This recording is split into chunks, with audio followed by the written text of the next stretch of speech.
Bismillahirrahmanirrahim. Assalamualaikum warahmatullahi wabarakatuh.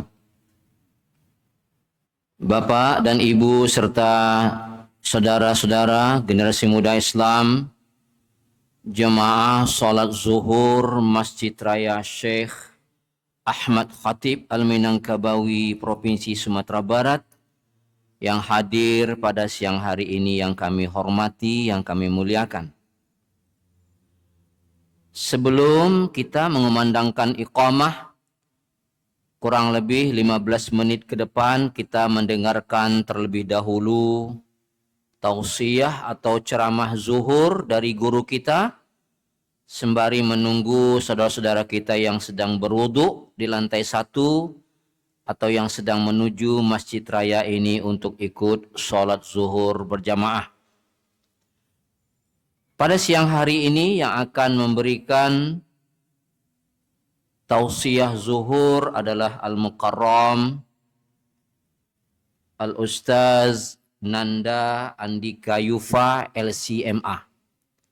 Alhamdulillah beliau telah hadir bersama kita di ruangan masjid raya ini. Untuk itu kita mengucapkan banyak terima kasih kepada beliau. Bapak dan Ibu serta saudara yang kami muliakan, marilah kita dengarkan secara bersama tausiah zuhur yang disampaikan oleh Al-Ustaz Nanda Andika Yufa LCMA. Kepada beliau dengan segala hormat kita persilahkan. Sekian dari kami. Wassalamualaikum warahmatullahi wabarakatuh.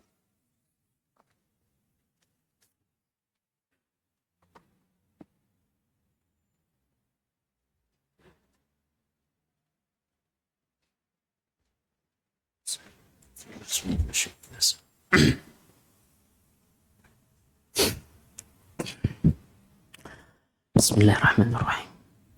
Assalamualaikum warahmatullahi wabarakatuh.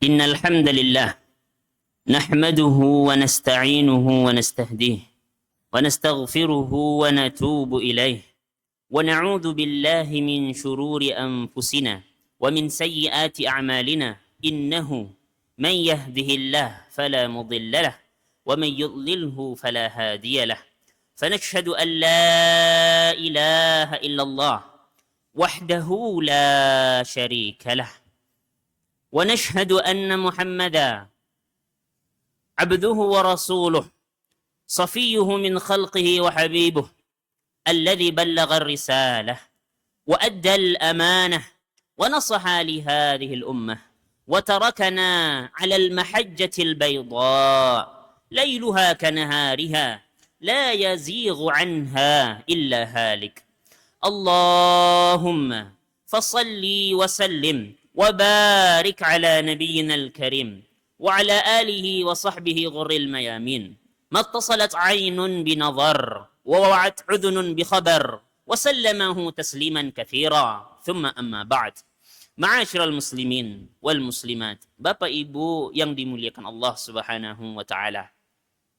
Izinkan kami bacakan satu firman Allah yang terdapat dalam surat Ali Imran ayat 134. Ketika Allah Subhanahu wa taala menceritakan sifat-sifat yang harus dimiliki hamba Allah yang bertakwa sebagai ciri-ciri orang yang akan diberikan surga Allah, tentu memiliki sifat yang mulia, tentu memiliki akhlak terpuji, dan di antara akhlak tersebut adalah mudah memberikan maaf terhadap orang yang bersalah kepadanya. Allah Subhanahu wa taala berfirman menerangkan sifat tersebut. A'udzu billahi minasyaitonir rajim. Alladzina yunfiquna fis sarra wad dharra والكاظمين الغيظ والعافين عن الناس والله يحب المحسنين. Di antara sifat orang yang akan masuk surga dan dikatakan hamba Allah yang bertakwa, sekali lagi di bulan Rajab, di momen-momen dekat Ramadan, ketika kita mendengar orang-orang yang bertakwa, ternyata Ramadan hadir untuk mendorong kita agar bisa menggapai sifat-sifat ini. Maka semoga hamba Allah Kita semuanya Bapak Ibu yang dimuliakan Allah memiliki 3 sifat ini. Yang kita bahas sekarang sifat yang ketiga, yaitu afina 'anin nas. Mudah memberikan maaf atas kesalahan manusia. Atas kesalahan karib kerabat kita. Bahkan mungkin kesalahan orang tua kita. Bahkan mungkin kesalahan anak-anak yang kita lahirkan sendiri. Yang kita besarkan sendiri. Bahkan mungkin kesalahan pasangan kita yang hadir setiap hari bermuamalah dengan kita. Karena memang benar,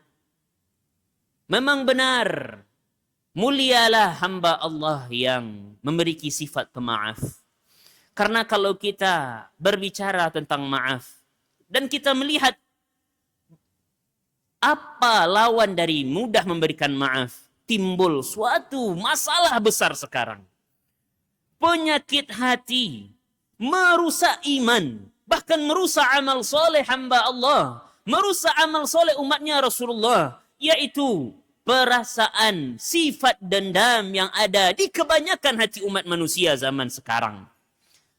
Mungkin untuk sekedar mengujinya, apakah kita di antara yang Allah uji dengan rasa dendam? Boleh di waktu yang pendek ini, boleh sekiranya bertanya ke diri kita, adakah kesalahan manusia yang terjadi beberapa waktu lalu, bahkan mungkin sudah larut bertahun-tahun, bahkan mungkin sudah hitungan puluhan tahun, tapi hari ini kita tidak lupa juga. Hari ini hati kita kalau melihat dia masih berat untuk bisa memandang. Masih berat untuk bisa tersenyum. Saking besarnya mungkin maksiat. Saking besarnya mungkin kesalahan dia atas kita. Tapi ma'asyiral muslimin wal muslimat, rahimani wa rahimakumullah. Bukankah harapan kita untuk masuk surga lebih besar daripada kesalahannya? Relakah kita mencoret tiket kita ke surga Allah karena tak mau memaafkan kesalahannya? Apalagi kesalahan keluarga kita. Tak sedikit hamba Allah yang akhirnya berpisah. Menjauh dari karib kerabatnya, apakah itu abang ataupun kakaknya, ataupun adiknya, karena mungkin ada yang salah dalam perwarisan harta. Pembagian harta waris, merasa terzolimi. Puluhan tahun setelah orang tuanya meninggalkan harta waris, sampai sekarang tak mau bertegur sapa dengan orang yang sedarah dan seperut dengannya. Yang lahir dari perut yang sama, hidup dan besar di rumah yang sama, tapi ketika sudah dewasa, hanya karena perselisihan sementara, menyimpan dendam, memutus tali silaturahim. Ingatlah sabda Nabi, bapak-bapak dan ibu-ibu yang dimuliakan Allah. Kalau kita dendam kepada famili kita dendam, bahkan na'udzubillah, dendam kepada kedua orang tua kita, dendam kepada ibu yang melahirkan kita, dendam kepada ayah yang membesarkan kita. Nabi SAW mengancam dalam hadis beliau. Hadis sahih diriwayatkan oleh Imam Bukhari. Nabi SAW bersabda, La yadkhulul jannah qati'u rahimin. Sekali-kali tidak akan mencium, tidak akan masuk surga. Tak Allah izinkan kita pendendam yang akhirnya memutus tali silaturahim masuk surga Allah. Bagi kita yang memutus tali silaturahim, apapun alasannya. Oh khatib, oh ustaz, orang tua bola mage, inner child, sudah memberikan trauma masa kecil pada diri ini. Sehingga setelah menikah tidak mau lagi dekat-dekat dengan orang tua. Saya mau selamat dari segala jenis trauma. Ingat, bukankah Allah yang berpesan dalam Al-Quran? وَوَصَّيْنَا الْإِنسَانَ بِوَالِدَيْهِ حُسْنًا. Dalam ayat lain, بِوَالِدَيْهِ إِحْسَانًا. Allah yang mewajibkan kita kepada kedua orang tua kita untuk berbakti. Jangan sampai karena alasan dulu sempat ditelantarkan. Dulu dipilih-pilih kasih.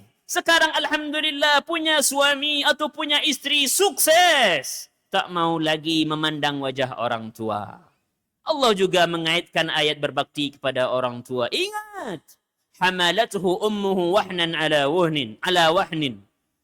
Ibumu, walaupun mungkin ada kesalahan sebagai manusia selaku ibu, tapi jangan sampai kesalahannya membuat kita lupa. Dialah yang hamil.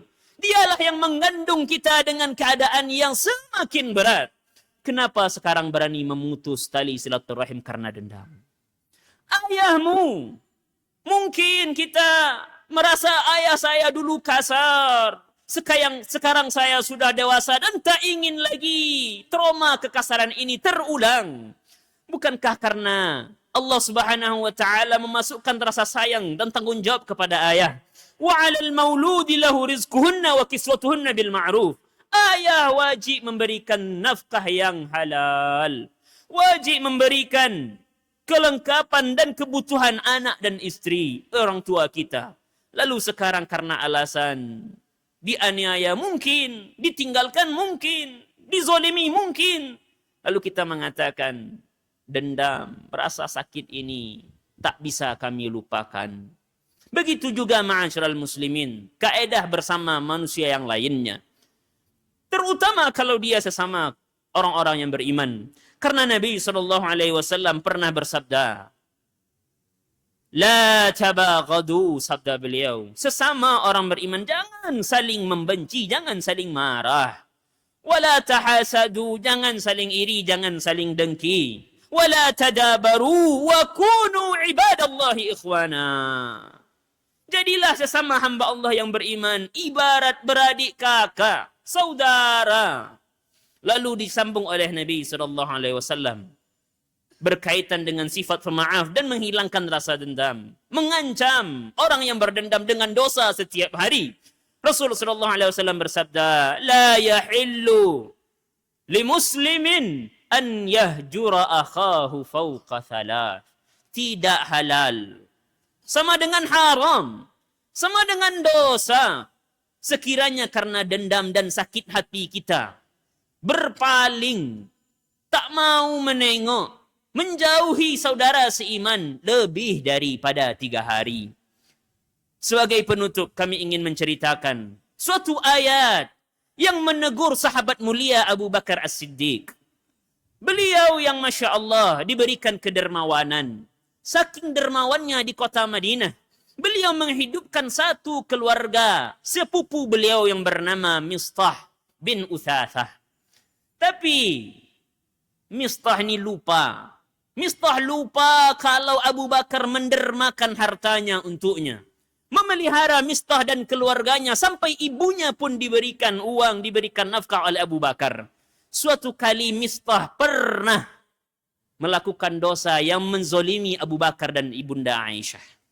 Ikut serta menyebarkan berita bohong ibunda Aisyah telah berzina dengan Safwan. Lalu Abu Bakar waktu itu bersumpah. Abu Bakar bersumpah, demi Allah dia tidak akan lagi setelah hari ini mendermakan hartanya untuk menanggung hidup keluarga Mistah. Dan turun firman Allah dalam surat An-Nur ayat ke-22. Pertama Allah puji sifat Abu Bakar. Sifat orang yang beriman itu suka berbagi. Lalu di tengah-tengah ayat teguran atas kesalahan Abu Bakar. Walaupun mungkin kita manusiawi mengatakan wajar rasanya. Sudah baik-baik kita sama orang-orang itu jahat sama kita. Tidak mau lagi lanjut berbuat kebaikan. Tapi Allah tegur. Apa firman Allah di pertengahan ayat? Wal ya'fu, wahai orang yang beriman, terutama engkau wahai Abu Bakar, maafkan. Wal yasfahu, lapangkan dada, buka lembaran maaf. Lalu Allah kaitkan. Ala tuhibbuna an yaghfirallahu lakum. Bukankah engkau berharap Allah memberikan engkau ampunan?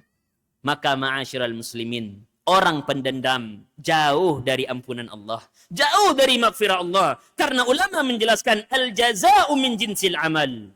Balasan kepada kita tergantung amal kita. Kita tak memaafkan orang, maka Allah tahan dulu maafnya atas kita. Dengan alasan dia membuat saya sakit hati, Ustaz.